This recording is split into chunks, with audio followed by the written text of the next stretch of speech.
You can fit a 10-inch towel in your pocket? You don't have Jenko jeans? Hello and welcome to This Is. Do we have one of the most egregious laptops that I've ever used in front of us here?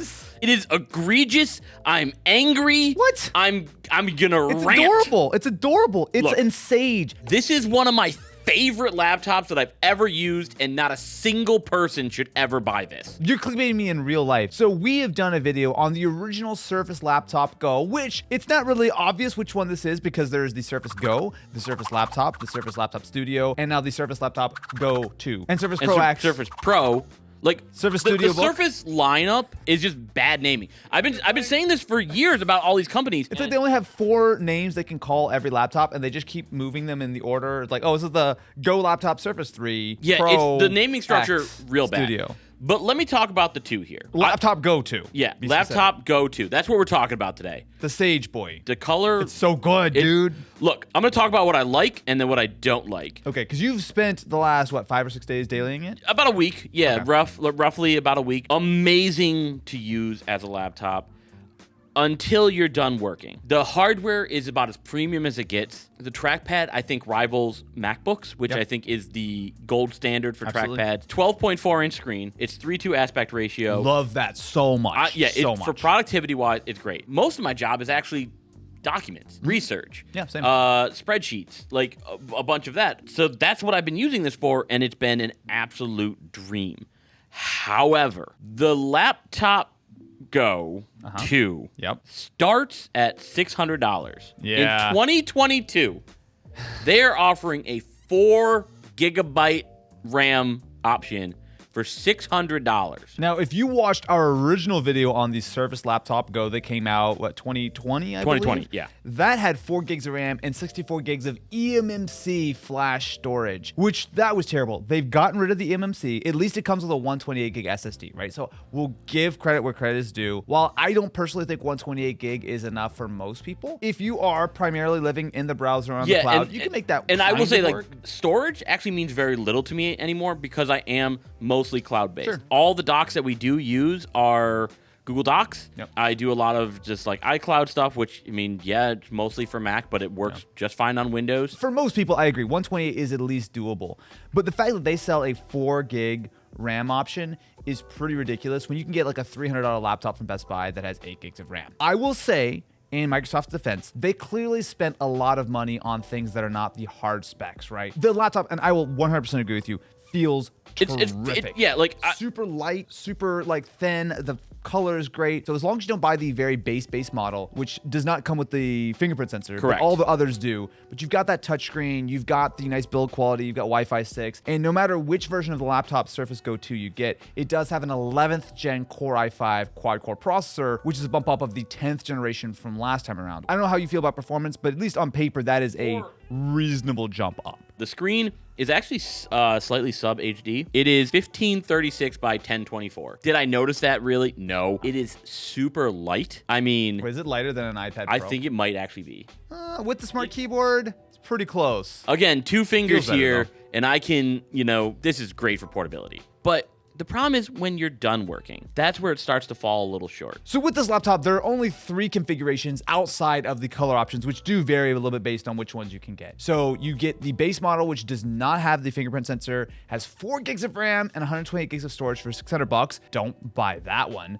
Bumping up one level gets you 8 gigs of RAM and 128 gigs of storage. And then for another $100, you get 8 gigs and 256 SSD. That's it. You cannot get 16 gigs of RAM. You can't get 512 gigs of storage. Now, mind you, it does have a removable SSD, so you can upgrade that. However, unlike the other Surfaces, which have a little door for it, you have to take it apart, and there is no easy way to get to it. In fact, iFixit doesn't even have a teardown of it. You could theoretically upgrade this. It's nice that the option exists, but you're probably going to want to get this with the spec you need. And the thing is, this gets expensive fast because, yeah, $600 sounds great on paper, but just like last year, a minimum spec I think you could possibly get would be the $700 model, but then you're dealing with a 128 gig SSD. $800 for 256 is reasonable, but at that point, you're bumping up right up to the Surface Laptop 4, which you can currently also get for $800 on the Microsoft site, or even $900 and get like 16 gigs of RAM and everything. When this goes on sale a little bit, I think it's going to make a lot of sense. And then these pricing for it is just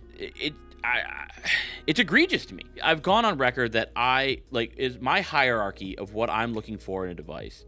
has changed drastically over the years. And a big part of that is because I am fortunate enough to try every device. We try so many things in here that I can hone in what I like, what I don't like. My experience is definitely not what everyone else has. But for me, it is, how does it feel? Yeah. That is 1, 2, and 3 for me. We just did a video on the Razer Blade 15, which is the most powerful laptop that I've ever used. That should replace every one of my devices, hands down, on paper. Yeah. The thing felt so warm that it was uncomfortable to use, and I didn't want to carry it around with me because of that. Absolutely. This here, I can throw this in literally any bag and barely feel that I have it with me. I can charge this on the same charger as my phone. I mean, it's trickle charging at that Well, point. 20 watts is that not too bad because this I supports think it's USB-C and it has a full Surface. Yeah, it does have a too. full Surface connector on here. And importantly, it also has USB-A and a headphone jack. So port selection actually is really quite nice. I loved using this thing. But then at the end of the day, I can't game on this. Fortnite on the absolute minimum specs was getting 15 to maybe it was not playable. Aaron, our editor, was watching me play. He's like, that does not look playable whatsoever. It was really disappointing. I believe that this is not a good gaming laptop. It's certainly a laptop which is enough for like regular daily use, but you're not going to want to do much. And then when I was gaming, the fan actually did get quite loud, louder than like the MacBook fan when I'm doing something similar. Couple questions for you. Yeah. Now, looking at the Go 2 compared to the Go 1, how is the webcam? Because supposedly this has got a new webcam, which I believe might be shared with the Surface laptop. It is fine. Yeah. But it's not good. It's still a 720. Is it going to get the job done? Absolutely. So this is what it looks like on the webcam. It is 720. It is a decent 720, but it's definitely not great. For school, this would be amazing because one thing that I always... battery life is pretty decent too. They claim 13 and a half hours, but... Here's the thing. It was so good that I didn't think about it, which is, I think that's like what I strive for with this. I think I've charged this twice total in 5 days. One of the things I always ding Windows laptops for is Windows laptops are not great for standby.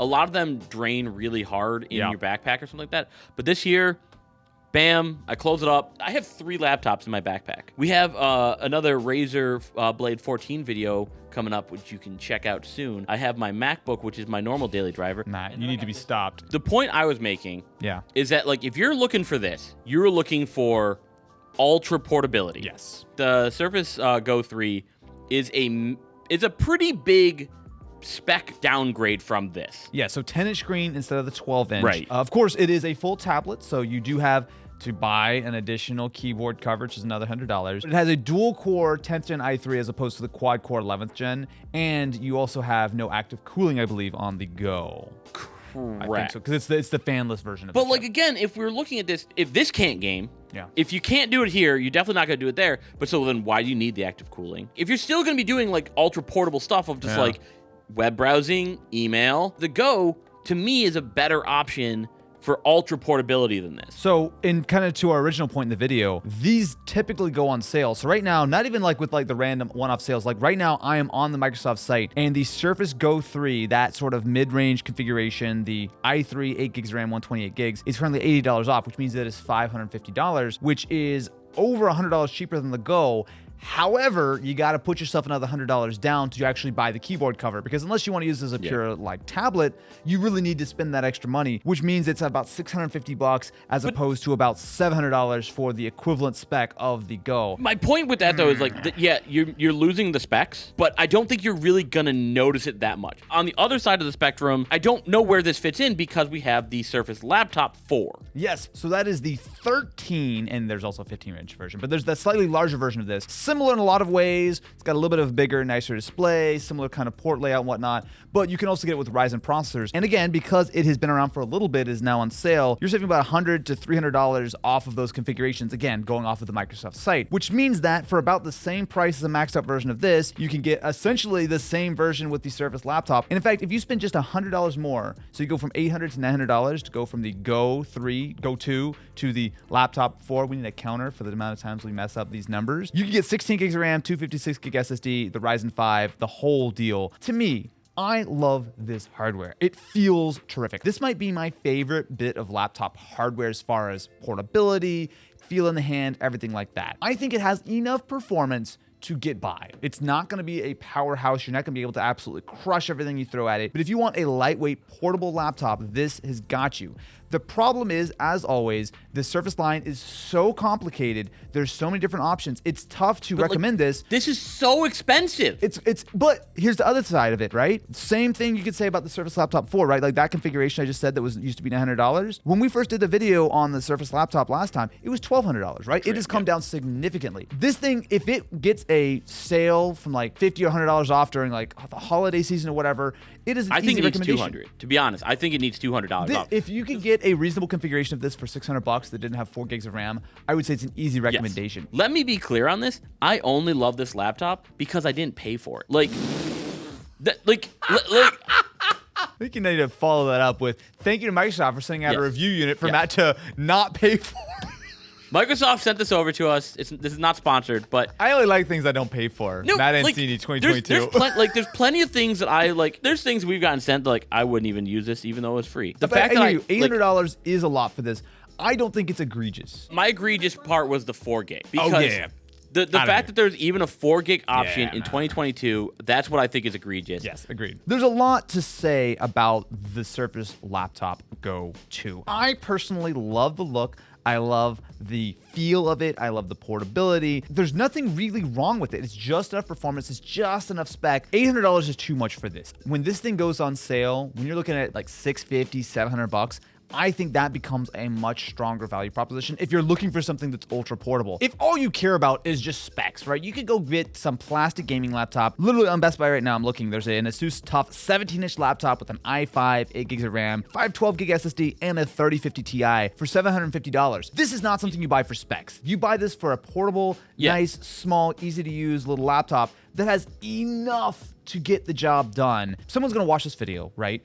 You're probably commenting right now. They're like, oh, well, I could get the better specs on this and that. Well, of course you can. My whatever spec laptop that I've had for 10 years, it does just fine, blah, blah, blah, blah, blah, blah. I think it's easy to look at specs and just pretend that everything else disappears when this thing looks and feels terrific and legitimately I think is a better laptop for a lot of people than something that's plastic and might have better specs on paper. But you have to look at it as a holistic kind of thing of you're not just buying a processor, RAM, and an SSD. You actually have to look at you're that whole buying an package. experience. Yeah. That has been my philosophy for years now, and I've been preaching that. However, this one is reaching my tipping point threshold of a little too much. They knock $100 off of this, I think it's $100, and I am significantly less amped. You want the Surface Laptop Go 2, patience. It's your friend. In fact, patience is your friend for a lot of reasons, like the patience I've portrayed to not tell you to subscribe and hit the ring-a-ling button yet throughout this whole video. See, I was patient and I didn't ask people to do it until the end when we gave the ironclad recommendation to wait until it goes on sale. Let's know in the comments what you think about the Surface Laptop Go 2. And how dumb Microsoft's naming structures are.